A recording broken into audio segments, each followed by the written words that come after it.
EWS వల్ల BC SC ఎస్టీలకు అన్యాయం జరుగుతున్నదా? ఓపెన్ కేటగిరీలో ఈ 10% ఏ విధంగా ఇస్తున్నారు? ఎందుకంటే ఒక 100 సీట్లు ఉంటే 50 సీట్లు రిజర్వేషన్లోకి వెళ్ళిపోతున్నాయి.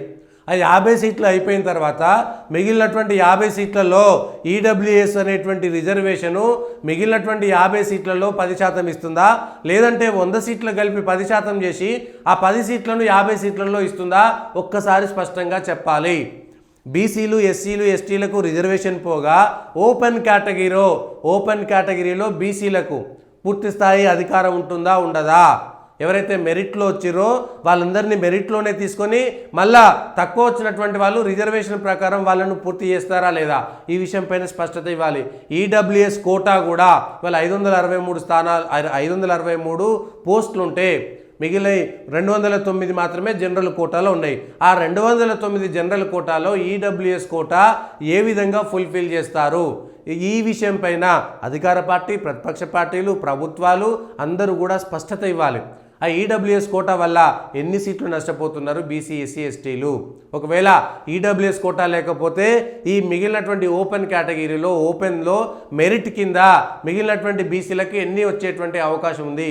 ఒకవేళ మెరిట్ రాకపోతే, బీసీలు ఎవ్వరు కూడా మెరిట్లోకి రాకపోతే ఈడబ్ల్యూఎస్ కోటాలో ఎవరున్నారు? మళ్ళీ ఈడబ్ల్యూఎస్లో ఎవరికైతే రిజర్వేషన్ లేదో దాంట్లో ఆర్థికంగా వెనుకబడినటువంటి తరగతులే ఉంటాయి. అందులో అంతా వాళ్ళు ఓపెనే. ఈ రిజర్వేషన్లో ఎక్కడ కూడా వాళ్ళకు సంబంధమే లేదు.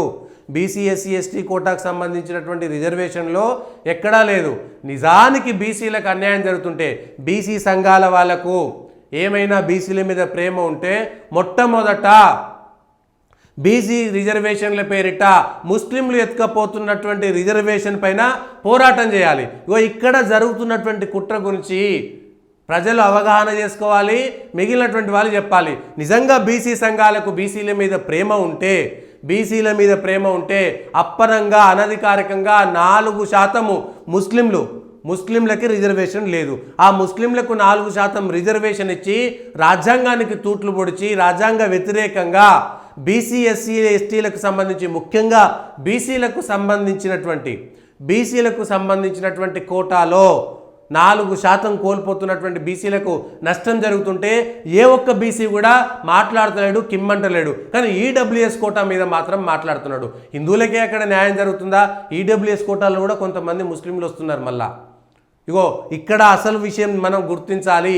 ఈడబ్ల్యూఎస్ కోటా కంటే కూడా ముస్లింలకు బీసీ రిజర్వేషన్ ఇవ్వడం వల్ల రాజకీయపరమైనటువంటి రిజర్వేషన్లలో, స్థానిక సంస్థల్లో, అట్లనే విద్యా సంస్థల్లో, లేదంటే ఉద్యోగ అవకాశాల్లో కూడా బీసీలు కోల్పోతున్న వాటా మీద మాట్లాడడానికి ఏ ఒక్క బీసీ సంఘం నాయకుడికి దమ్ము, ధైర్యం లేదు. కానీ ఇక్కడ చిచ్చులు పెడుతున్నది హిందువుల మధ్యన. ఇది ఒక్కసారి ఆలోచన చేయాల్సినటువంటి అవసరం ఉన్నది.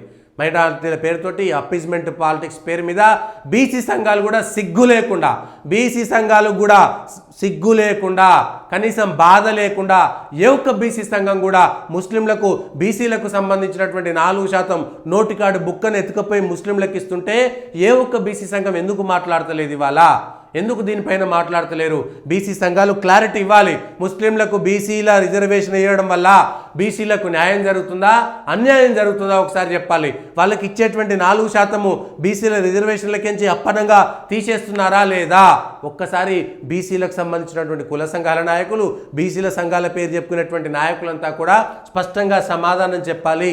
ఈ జీవో 29తో పాటు అన్ని ఇట్లల్లో కూడా కేవలం గ్రూప్ 1 కాదు, విద్యా సంస్థల్లో ఉండేటువంటి రిజర్వేషను, లేదంటే స్టైఫండ్లు వచ్చేటువంటివి, అన్నిట్లలో కూడా ఉద్యోగాలలో ఎక్కడైనా సరే బీసీలకు, ఈ ముస్లింలకు రాజ్యాంగేతరంగా మతపరమైనటువంటి రిజర్వేషన్లకు రాజ్యాంగం అనుమతించలేదు.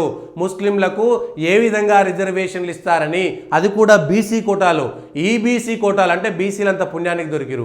ముస్లింలందరినీ తీసుకొచ్చి బీసీలు నోరు మూసుకొని కిమ్మనకుండా కూర్చోవాలి. బీసీ సంఘాలకు ఉత్సబడుతుంటుంది, మాట్లాడరు. ఏ ఒక్క బీసీ సంఘం నాయకుడైనా దీనికి వ్యతిరేకంగా పోరాటం చేసిండా? కానీ ఇవాళ అందరికీ నోరులు వస్తున్నాయి. ఈడబ్ల్యూఎస్ కోటా కింద మాత్రమే మాట్లాడుతున్నారు. ఈడబ్ల్యూఎస్ కోటా కింద అన్యాయం జరిగితే మాట్లాడడంలో తప్పలేదు. కానీ నిజంగా పచ్చిగా మోసం చేసేది ఎక్కడ? ఈడబ్ల్యూఎస్ కోటాలో నష్టం జరిగేది కొంతమేరకే. కానీ ఈబీసీ కోటా కింద జరుగుతున్నటువంటి నష్టం గురించి ఇవాళ బీసీ సంఘాల నాయకులు ఒక్కరు కూడా ఎందుకు మాట్లాడతలేరు? బీసీల పేరు చెప్పి పబ్బం గడుపుకొని రాజకీయం చేస్తున్నటువంటి రాజకీయ పార్టీలన్నీ కూడా మీ వైఖరి స్పష్టత ఇవ్వండి. ముస్లిం రిజర్వేషన్ల వల్ల బీసీలకు అన్యాయం జరగట్లేదు అనేటువంటి ఒక స్టేట్మెంట్ ఇవ్వండి. కానీ ఇక్కడ ఓటు బ్యాంకు రాజకీయాలు. మరి బీసీలారా ఒక్కసారి ఆలోచించండి. ఈబీసీ కింద మొట్టమొదట తుర్కోళ్లకు ముస్లింలకు ఇచ్చినటువంటి వాడు ఏ కులం పేరు మీదనే సరే బీసీ రిజర్వేషన్లలో 4% ఇచ్చింది. బీసీలందరికీ కూడా నష్టం జరుగుతుంటే బీసీల నాయకులు, పార్టీల నాయకులు ఏ ఒక్కరు కూడా ఎందుకు మాట్లాడతలేరు? ఆ 4% రిజర్వేషన్ ఇవాళ బీసీ బిడ్డలకు వస్తుంది కదా. మరి దాని మీద మాట్లాడడానికి మాత్రం మాట రావట్లేదు. కానీ ఈడబ్ల్యూఎస్ కోటా మీద మాట్లాడడానికి మాట వస్తున్నది. ఆర్థికంగా వెనుకబడినటువంటి ఈడబ్ల్యూఎస్ కోటా. మరి రాష్ట్ర ప్రభుత్వం ఒక విధానపరమైన నిర్ణయం తీసుకోండి. రాష్ట్ర ప్రభుత్వం ఒక విధానపరమైనటువంటి నిర్ణయం తీసుకు ఈడబ్ల్యూఎస్ కోటాను మేము అమలు చేయమని రాష్ట్ర ప్రభుత్వం చెప్పనియండి. మరి గత ప్రభుత్వంలో టీఆర్ఎస్ ఉంది కదా. ఇవాళ జీవో 29 మీద మాట్లాడుతున్నటువంటి టీఆర్ఎస్ గత ప్రభుత్వంలో ఈడబ్ల్యూఎస్ కోటాను ఎందుకు అనుమతించింది?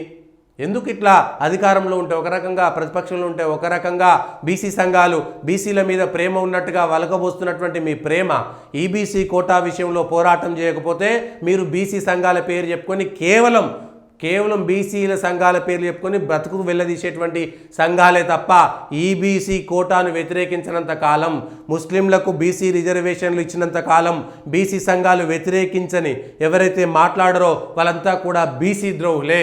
పార్టీలన్నీ కూడా బీసీ ద్రోహులే.